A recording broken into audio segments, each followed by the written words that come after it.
All right, I'm out on a wintry day, and it's just been nothing but ice fog, and the trees are coated, but it looks really nice. It looks beautiful. If you were a photographer and took pictures, I guess that would be a wonderful scene to take. But as far as winter's concerned, I don't like it. But I have to come out and work. Even though I sit here, it's still working. I'm sitting here waiting for deliveries. It's still working. And this is what God has me doing. I make whatever I make in a shift and just work it. That's what I'm going to do this year. I got nothing else, so I have to work this job no matter what. I have to sit out here. Sometimes it's a couple hours without getting any work, but I still have to do it. Okay, so I'm going to share something that is vital to the body of Christ, vital for all of us in the body of Christ to hold dear to and keep together, because we need to do this. It's called endeavoring. Paul uses the word endeavoring and what we should be endeavoring to do. And this is one thing that we need to be doing, is keeping the unity of the Spirit. This is called Keeping the Unity of the Spirit by W.B. Scrooge, April 1945. Endeavoring to keep the unity of the Spirit with the tie of peace. There's the passage right there, Ephesians 4:3. That is trying to keep the unity which the Spirit has created. That unity is sevenfold, one body and one Spirit, according as you was called also, with one expectation of your calling, one Lord, one faith, one baptism, one God and Father of all, who is over all and through all and in all. Loving or pretending to love all saints, irrespective of doctrinal differences, is not keeping the unity of the Spirit. Holding meetings in which confusion reigns is not doing it. If we truly love all saints in spite of the doctrinal differences, a thing greatly to be desired, it is the communion of the Spirit. Philippians 2:1. All saints are supposed to have this, as well as consolation in Christ, comfort of love, compassion and pity. Same verse and verse 2 of Philippians chapter 2. These, however, are not sufficient. To this should be added a mutual disposition in spirit. But keeping the unity of the Spirit is a different matter. The unity of the Spirit is a unity that the Spirit of God has created. Keeping it is recognizing and practicing it, endeavoring to keep the unity of the Spirit, which is practicing it. One body. If we recognize and insist on the fact that all saints are members of one body, the body of Christ, we are keeping 1/7 of the unity of the Spirit.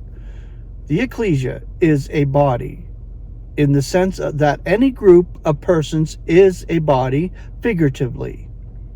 It is the body of Christ because it belongs to Him. The Spirit of God is creating this sevenfold unity, and it begins by creating one body, one Spirit. Closely allied to the body is the one Spirit. The word is used here to denote an intelligent principle of action. We are not to regard the one Spirit as the Holy Spirit.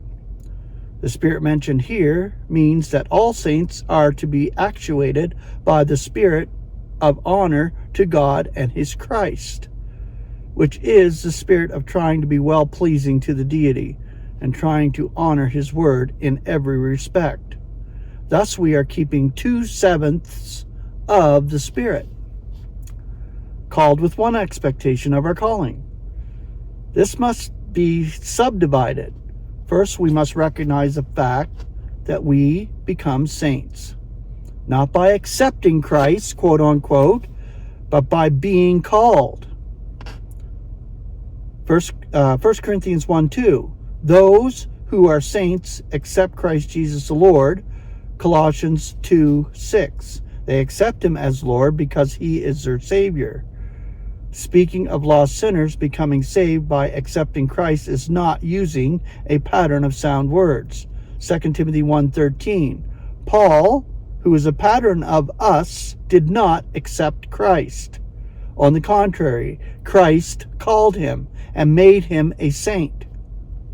Salvation is in the hands of God and does not depend on the sinner changing his will, quote unquote free will, and deciding to let Christ save him. God does the changing of the sinner's will when he calls him.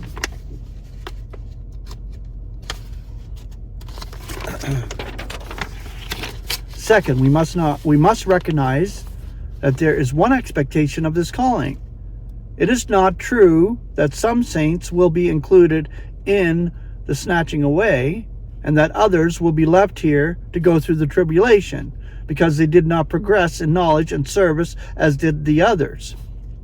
I have recently seen literature to this effect. Saints were besought to study and learn and serve, that so as to not be left out of the snatching away. If this were the case, our expectation would be based on our faithfulness. Paul sets us right of this score in 1 Thessalonians 5:9. God did not appoint us to indignation, but the procuring of salvation through our Lord Jesus Christ, who died for our sakes, that whether we may be watching or drowsing, we should be living at the same time together with him. While we ought to be very watchful, yet a failure to do so will not imperil our snatching away. At the same time, other saints are snatched away for a meeting with the Lord in the air. For our expectation is of our calling. It is not based on our faithfulness.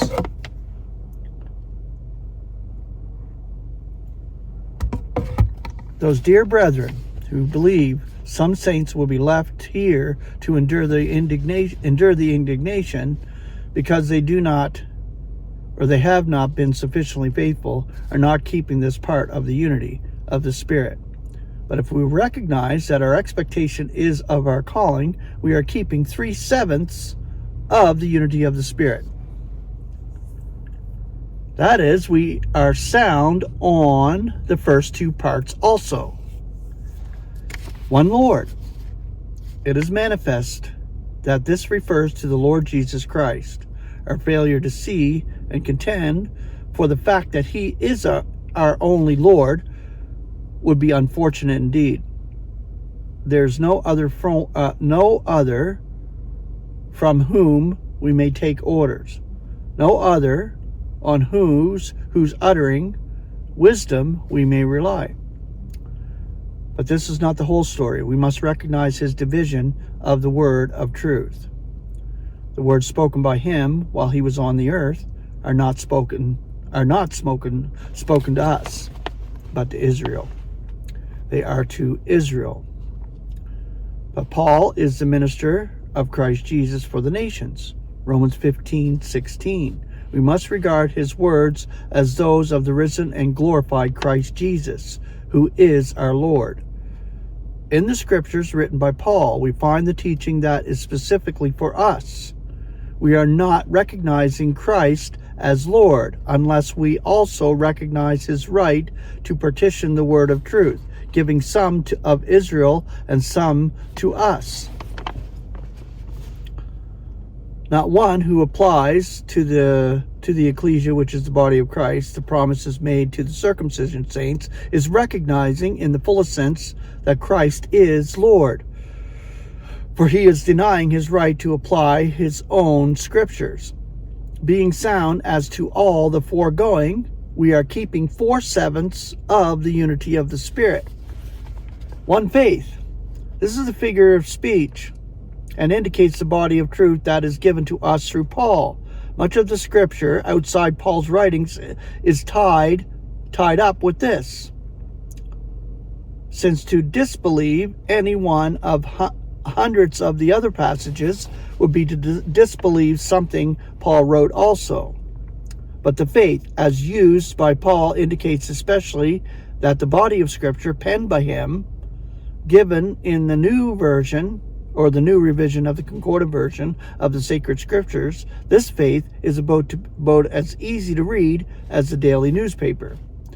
In a growing rebellion against priestcraft, saints are going to the opposite extreme of placing all emphasis on studying and none on learning.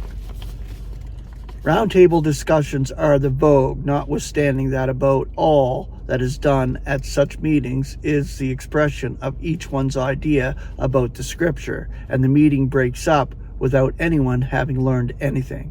So this is why you don't have roundtable discussions. I think the scripture rebukes the practice of always learning and never being able to come into a realization of the truth. Christ, whom we are supposed to recognize as the one Lord, has given to the ecclesia evangelists and pastors and teachers, after having given apostles and prophets to write the text. These gifts are to herald the word, 2 Timothy 4:2.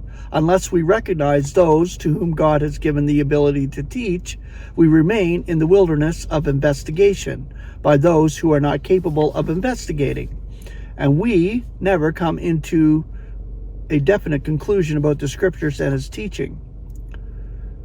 In this same chapter, where our text is found, we find that the gifts are toward the readjusting of the saints for the work of dispensing, for the upbuilding of the body of Christ, unto the end that we should all attain to the unity of the faith and of the realization of the Son of God, to a mature man, to the measure of the stature of the complement of the Christ, that we may be by no means still be minors, surging hither and thither, and being carried about by every wind of teaching, by human caprice, by craftiness, with a view to the systematizing of the deception. That passage is loaded right there. We should not be blown about. We should be grounded in Christ, solid in Christ. This is what it's saying right there. Don't be off to some other teacher that you think, well, okay, this guy sounds right, this guy sounds right, that guy sounds right. No. You rely on God and what God is teaching you through his word. It doesn't matter. God uses teachers, qualified teachers, to teach you.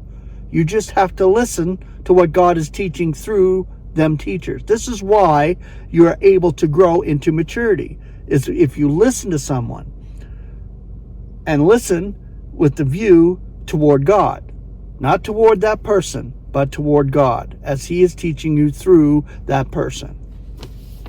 If we are straight thus far, we are keeping 5/7 of the unity of the Spirit.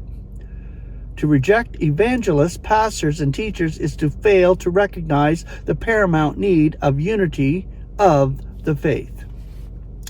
One baptism. I discussed this in the December issue. Suffice it to say, baptism is in spirit, which is another figure of speech. Recognizing this with all the foregoing, we are keeping 6/7 of the unity of the Spirit. And the final one here, one God and Father over all and through all and in all. Not much need to be said about this.